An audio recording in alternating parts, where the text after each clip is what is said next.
भाऊजाईने दोन दिरांचा माहेरच्यांकडून खून का केला, ऐकूनच हादरून जाल. कर्नाटकमधील सत्य घटना. येरगट्टी तालुक्यातील नुंग्यानट्टी या गावामध्ये गुरुवार दिनांक 15 जुलै 2026 रात्री फकीरप्पा रामण्णवार यांच्या घरामध्ये 9 ते 10 जणांनी घुसून त्यांची मुले लगम्मनप्पा रामण्णवार आणि बसप्पा रामण्णवार याच्यावर धारदार हत्याराने वार करत त्याची निर्घृण हत्या केली. या घटनेने फकीरप्पा याच्या घरामध्ये रक्ताचा सडा पडला. घरातील बायकाने आणि वयोवृद्ध लोकांनी मारेकऱ्यांना अडवण्याचा आटोकाट प्रयत्न केला, परंतु मारेकऱ्यांनी या दोघांना संपवा, त्यांना जिवंत ठेवू नका असे कन्नडमध्ये ओरडत लगमनप्पा आणि बसप्पा या दोन भावांना आपल्याकडील कोयत्याने लोखंडी गजाने मारहाण करत संपवून टाकले. या घटनेने गावामध्ये भीतीचे वातावरण निर्माण झाले. घटनास्थळी गर्दी जमली, परंतु मारेकऱ्यांनी पद्धतशीरपणे पोलीस घटनास्थळी येण्याआधी तेथून पळ काढला. कोणीतरी या घटनेची माहिती येरगट्टी पोलिसांना दिल्यावर ताबडतोब पोलिसांनी नुग्यानट्टी या गावातील घटनास्थळी दाखल झाले.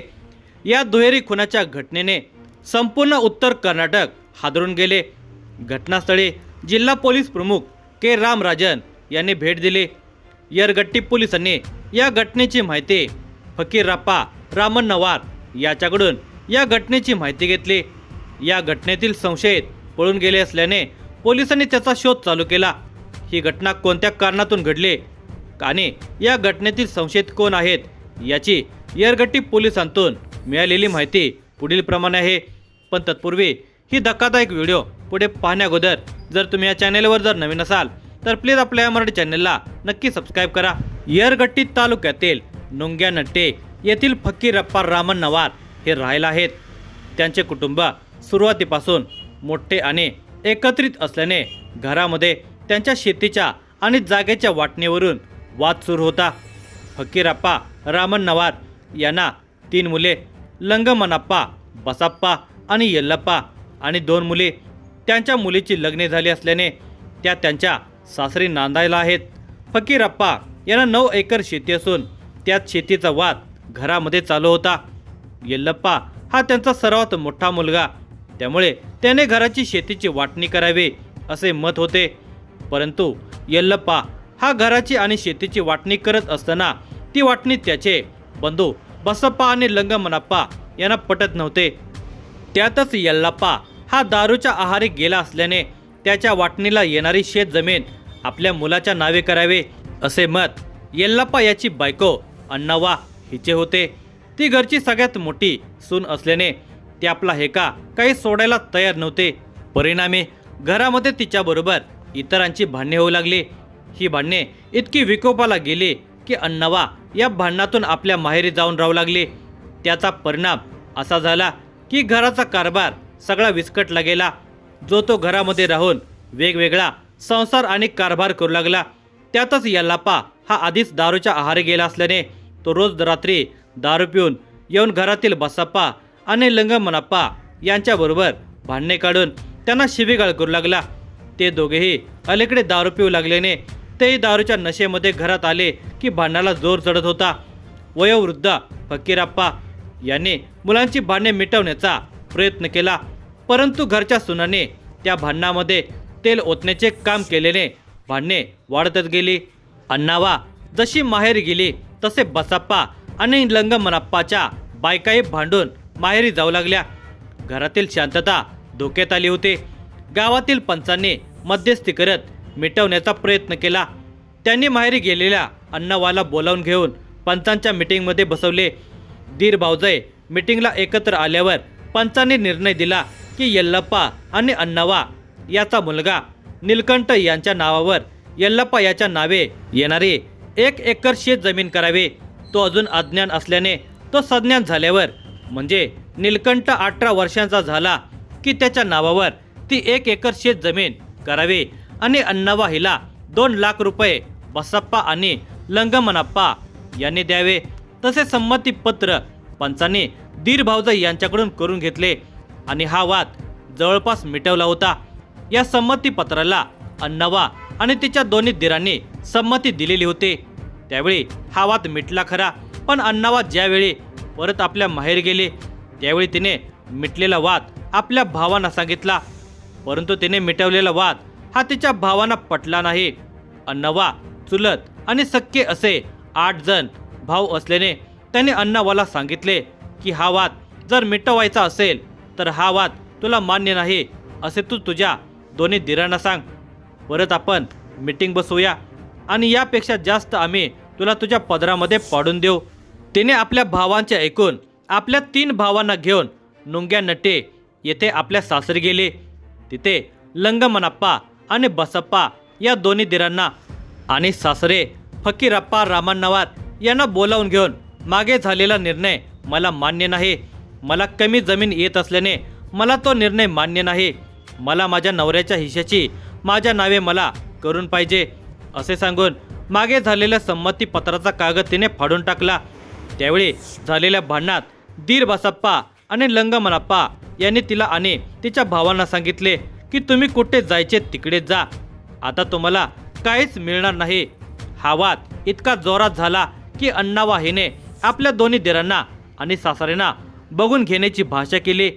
तिने परत आपल्या माहेरी आपल्या इतर भावांना आणि वडिलांना घडलेली सगळी घटना सांगितली.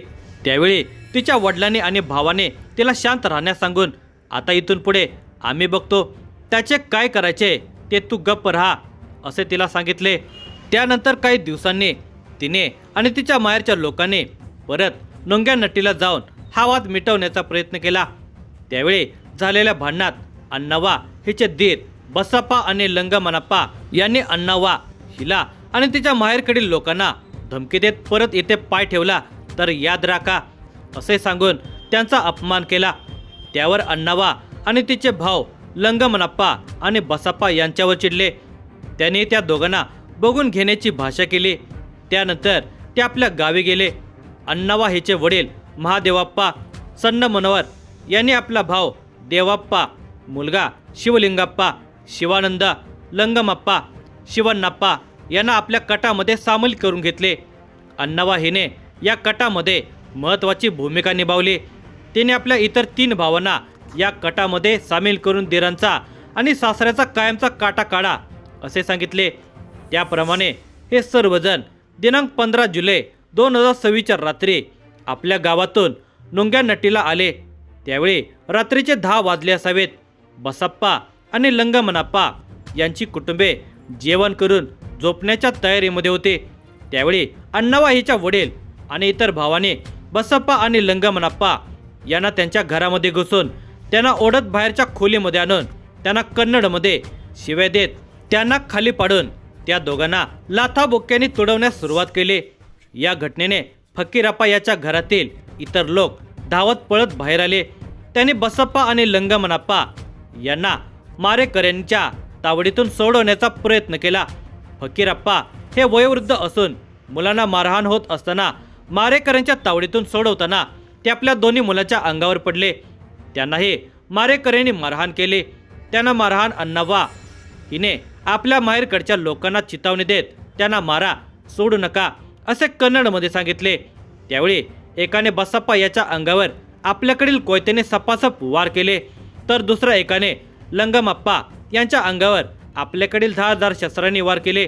रामण्णवार याच्या घरामध्ये मोठमोठ्याने आरडाओरडा चालू होता. घरातील बाहेरच्या खोलीमध्ये रक्ताचा सडा पडला होता.